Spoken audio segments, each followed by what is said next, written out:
ನಮಸ್ತೆ ಫ್ರೆಂಡ್ಸ್, ನಿಮಗೆಲ್ಲ tassels and ಟೇಲ್ಸ್ಗೆ ಸ್ವಾಗತ. ಇವತ್ತು ಸಿಂಪಲ್ ಚೈನ್ ಸ್ಟಿಚ್ಚನ್ನು ಹಿಡಿದುಕೊಂಡು ಒಂದು ಕುಚ್ಚು ಡಿಸೈನನ್ನು ಕಲಿಯೋಣ ಬನ್ನಿ.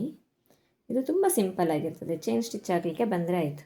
ನಾನೀಗ ಒಂದು ಸಿಂಗಲ್ ನಾಟ್ ಹಾಕಿಕೊಂಡೆ. 6 ಸ್ಟ್ಯಾಂಡ್ ಸಿಲ್ಕ್ ಥ್ರೆಡ್ ತೆಗೆದುಕೊಂಡು ಇನ್ನೆಲ್ಲಿ 5 ಚೈನ್ ಸ್ಟಿಚ್ ಹಾಕಿಕೊಳ್ಳೋಣ. 2 3 4 5. ಇದು ಎಲ್ಲಿಗೆ ಬರ್ತದೆ ನೋಡಿ, ಅಲ್ಲಿಗೆ ಒಂದು ಸಿಂಗಲ್ ಕ್ರೋಶೆ. ಹೀಗೆ ತುಂಬ ಸ್ಟಿಚ್ಚುಗಳೆಲ್ಲ ಏನೂ ಬೇಕಾಗಿಲ್ಲ. ಚೈನ್ ಸ್ಟಿಚ್ಚು ಮತ್ತು ಸಿಂಗಲ್ ಕ್ರೋಶೆ ಗೊತ್ತಿದ್ರೆ ಆಯಿತು ಅಷ್ಟೇ. ತುಂಬ ಸುಲಭ, ಬಿಗಿನರ್ ಫ್ರೆಂಡ್ಲಿ ಡಿಸೈನ್ ಅಂತಲೇ ಹೇಳ್ಬೋದು ಇದನ್ನು. ಇದೇ ರೀತಿ ಪೂರ್ತಿ ಕ್ಲೋತು ವರ್ಕ್ ಮಾಡ್ತಾ ಹೋದರೆ ಆಯಿತು. ಚೈನ್ ಸ್ಟಿಚ್ ಹಾಕ್ತಾ ಹೋದರೆ ಆಯಿತು. ಚೈನ್ ಸ್ಟಿಚ್ ಹಾಕುವಾಗ ಬಿಗಿನರ್ಸ್ ಇದ್ದರೆ ಈ ಕುಟ್ಟಿ ನಮ್ಮ ಸೈಡಿಗೆ ಮುಖ ಮಾಡಿರಬೇಕು.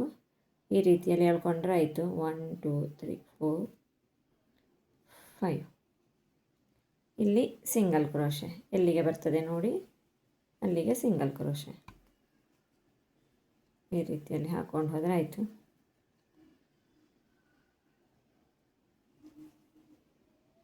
ಈ ರೀತಿಯಲ್ಲಿ ಕಾಣ್ತದೆ.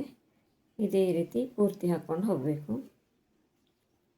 ಸಿಂಗಲ್ ಕ್ರೋಶೆ ಹಾಕುವಾಗ ಈ ನೀಡಲ್ ನಮ್ಮ ಸೈಡಿಗೆ ಈ ರೀತಿಯಲ್ಲಿ ಮುಖ ಮಾಡಿಕೊಂಡು ಇರಬೇಕು.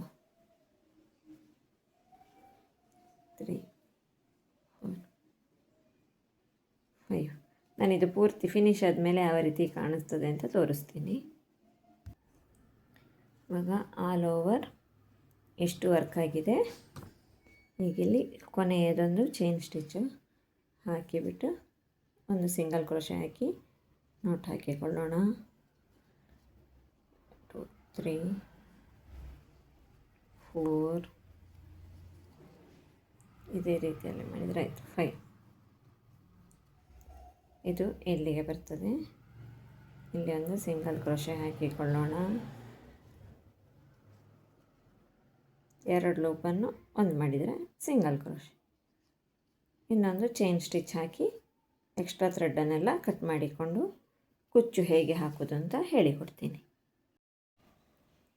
ನಾಟ್ ಹಾಕಿಕೊಂಡು ಆದ ಮೇಲೆ ಒಂದು ಬೀಡನ್ನು ಇನ್ಸರ್ಟ್ ಮಾಡಿಕೊಳ್ಳೋಣ. ಈ ರೀತಿ ನಾನು 25 ಬೀಡುಗಳನ್ನು ಇನ್ಸರ್ಟ್ ಮಾಡಿಕೊಳ್ತೀನಿ. ಈ ರೀತಿ ಒಂದು ಬೀಡ್ ಹಾಕಿಕೊಂಡಾದ ಮೇಲೆ ಯಾವ ಮೆಜರ್ ಬೇಕು ಅಂತ ನಾನಿಲ್ಲಿ ಸ್ಕೇಲಿನ ಮೆಜರ್ಮೆಂಟಿಗೆ ಸರಿಯಾಗಿ ಮಾಡಿಕೊಳ್ತಾ ಇದ್ದೀನಿ. ಈ ರೀತಿಯಲ್ಲಿ ಹಿಡ್ಕೊಂಡು ಇಲ್ಲಿ ಪುನಃ ಕುಚ್ಚಿದು ಚೈನ್ ಸ್ಟಿಚ್ಚಿನೊಳಗಡೆ ಹಾಕಿ ಇದೇ ರೀತಿಯಲ್ಲಿ ಎಳೆದುಕೊಂಡು ಹೋಗೋಣ. ಈ ರೀತಿಯಲ್ಲಿ ಬರ್ತದೆ. ನಿಮಗಿಲ್ಲಿ ಕಾಣ್ತದ, ಬೀಡ್ ತುದಿಯಲ್ಲಿದೆ. ಇದೇ ರೀತಿಯಲ್ಲಿ ಮಾಡಬೇಕು. ಒಂದು ಬೀಡಾಯಿತು. ಈಗ 2ನೇ ಬೀಡಿಗೆ ಇದೇ ರೀತಿಯಲ್ಲಿ ಇನ್ಸರ್ಟ್ ಮಾಡಿಕೊಂಡು ಹೋಗಲಿಕ್ಕೆ ಇಲ್ಲಿ ತನಕ ತಂದು ಇಟ್ಕೊಂಡು ಇಲ್ಲಿ ಸ್ಕೇಲ್ನಿಂದ ಕೆಳಗಡೆ ಇಲ್ಲಿ ಚೈನ್ ಸ್ಟಿಚ್ ಇದೆ ಅಲ್ಲ, ಇಲ್ಲಿಂದ ಈ ರೀತಿಯಲ್ಲಿ ತೆಕ್ಕೊಂಡು ಬರಲಿಕ್ಕೆ ಇದೇ ರೀತಿ ಪ್ರತಿಯೊಂದು ಬೀಡನ್ನು ಮಾಡಿಕೊಂಡು ಹೋಗೋಣ. ಈಗ 3rd ಒನ್ ಇದೇ ರೀತಿಯಲ್ಲಿ ಮಾಡ್ತಾ ಹೋದರೆ ಆಯಿತು. 30 ಬೀಡು ಕೂಡ. ನನಗಿದು ಬೀಡು ಪೂರ್ತಿ ಆದ ಮೇಲೆ ನೆಕ್ಸ್ಟ್ ಯಾವ ರೀತಿಯಲ್ಲಿ ಕಾಣ್ತದೆ ಅಂತ ಲಾಸ್ಟಲ್ಲಿ ತೋರಿಸ್ತೀನಿ. ಇದೇ ರೀತಿ ಕಂಟಿನ್ಯೂ ಮಾಡ್ತಾ ಹೋದರೆ ಆಯಿತು. ಇಲ್ಲಿ ಸ್ಕೇಲಿಂದ ಕೆಳಗಡೆನೂ ಇದೇ ರೀತಿ ಲೆವೆಲ್ ಹಿಡ್ಕೋಬೇಕು. ಈ ರೀತಿಯಲ್ಲಿ ಸ್ಕೇಲ್ ಅಂತಲ್ಲ, ನಿಮಗೆ ಬೇಕಾದ ಯಾವುದಾದ್ರೂ ಹಿಡ್ಕೋಬೋದು ಅಳತೆ. ಇವಾಗ ಇಲ್ಲಿ ತನಕ ಆಗಿದೆ. ಇನ್ನೊಂದು 7-8 ಬೀಡ್ಗಳನ್ನು ಹಾಕಲಿಕ್ಕುಂಟು. ಇವ್ರಿ ಬೀಡು ಹಾಕುವಾಗಲೂ ಈ ರೀತಿಯಲ್ಲಿ ತಂದುಬಿಟ್ಟು ಇದನ್ನು ಇಲ್ಲಿ ತುದಿಯಲ್ಲಿಟ್ಟು ಈ ಸ್ಕೇಲಿಗೆ ಟೈಟಾಗಿ ಇಲ್ಲಿ ಒಳಗಡೆ ಹಾಕೋಬೇಕು. ಇಲ್ಲಿ ಸಿಂಗಲ್ ಕ್ರೋಶ್ ಚಿಕ್ತಲ್ಲ, ಇಲ್ಲಿ ಇದು ಚೈನ್ ಸ್ಟಿಚ್ ಹಾಕಿದ್ವಲ್ಲ, ಇಲ್ಲಿ ಇದರ ಒಳಗಡೆಗೆ ಈ ರೀತಿಯಲ್ಲಿ ತೆಗೊಂಡು ಬಂದರೆ ಆಯಿತು. ಇಲ್ಲಿ ಲೆವೆಲ್ ಮಾಡಿ ಹಿಡ್ಕೋಬೇಕು ಥ್ರೆಡ್ಡನ್ನು ಈ ರೀತಿಯಲ್ಲಿ. ಇದೇ ರೀತಿ ಮಾಡಲಿಕ್ಕೆ ನೋಡಿ, ಇಲ್ಲಿ ಒಂದು ಏಲಕ್ಕ ಇದೆ ಅಲ್ಲ, ಹೀಗೆ ಬರಬೇಕು. ಇವಾಗ ಪೂರ್ತಿ ಬೀಡು ಇನ್ಸರ್ಟ್ ಮಾಡಿ ಆಯಿತು. ಮೆಲ್ಲಕ್ಕೆ ಈ ಸ್ಕೇಲನ್ನು ತೆಗೆಯೋಣ.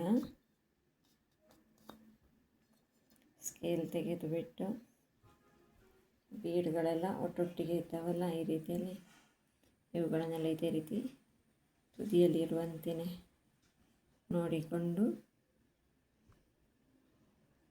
ಇಲ್ಲಿಗೆ ಒಂದು ನಾಟ್ ಹಾಕಿಕೊಳ್ಳೋಣ.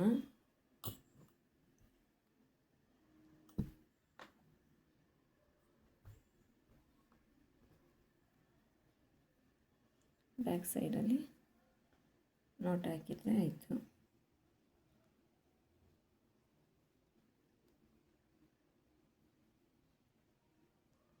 ಇನ್ನು ಈ ದಾರವನ್ನು ಕಟ್ ಮಾಡಿಕೊಂಡು ಇದರ ಮೇಲೆ ಇನ್ನೊಂದು ಕಲರ್ ಥ್ರೆಡ್ ಹಾಕೋಣ.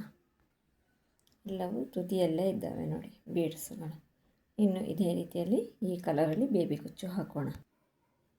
ಈಗ ಇನ್ನೊಂದು ಕಲರು ಸಿಲ್ಕ್ ಥ್ರೆಡ್ಡನ್ನು ಹಾಕಿ ಇದನ್ನು ಫಿಕ್ಸ್ ಮಾಡಿದ ನಾಟ್ ಹಾಕಿಕೊಳ್ಳೋಣ. ಈ ರೀತಿಯಲ್ಲಿ ಹಿಡ್ಕೊಂಡು ಇದರ ಸುತ್ತ ತಂದು ಇದೇ ರೀತಿ 2-3 ಸುತ್ತು ಸುತ್ತಿಕೊಂಡು ನಾಟ್ ಹಾಕಿಕೊಳ್ಳೋಣ. ಈ ರೀತಿಯಲ್ಲಿ ಸುತ್ತಿಕೊಂಡು ಇಲ್ಲಿ ಬ್ಯಾಕಲ್ಲಿ ಒಂದು ನಾಟ್ ಹಾಕಿಕೊಳ್ಳೋಣ.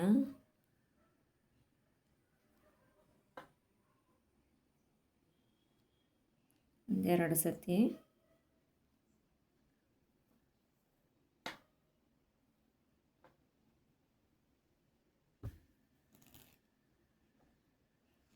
ಇನ್ನು ಉಳಿದ ಥ್ರೆಡ್ಡನ್ನು ಟ್ರಿಮ್ ಮಾಡೋಣ. ದಾರ ಟ್ರಿಮ್ ಆದಮೇಲೆ ಈ ರೀತಿಯಲ್ಲಿ ಕಾಣ್ತದೆ. ನಾನಿದು ಪೂರ್ತಿ ಹಾಕಿ ಆದಮೇಲೆ ಫೈನಲ್ ಲುಕ್ಕು ತೋರಿಸ್ತೀನಿ. ಪೂರ್ತಿ ವರ್ಕು ಫಿನಿಶ್ ಆದಮೇಲೆ ಈ ರೀತಿಯಲ್ಲಿ ಕಾಣ್ತದೆ. ಜಸ್ಟ್ ಚೈನ್ ಸ್ಟಿಚ್ಚು ಮತ್ತು ಈ ರೀತಿ ಬೇಬಿ ಕುಚ್ಚು ಮತ್ತು ಬೀಡಿದ್ದು ಕುಚ್ಚು ಹಾಕಿದರೆ ಎಷ್ಟು ಚೆನ್ನಾಗಿ ಫಿನಿಶಿಂಗ್ ಬಂದಿದೆ ನೋಡಿ. Thank you for watching.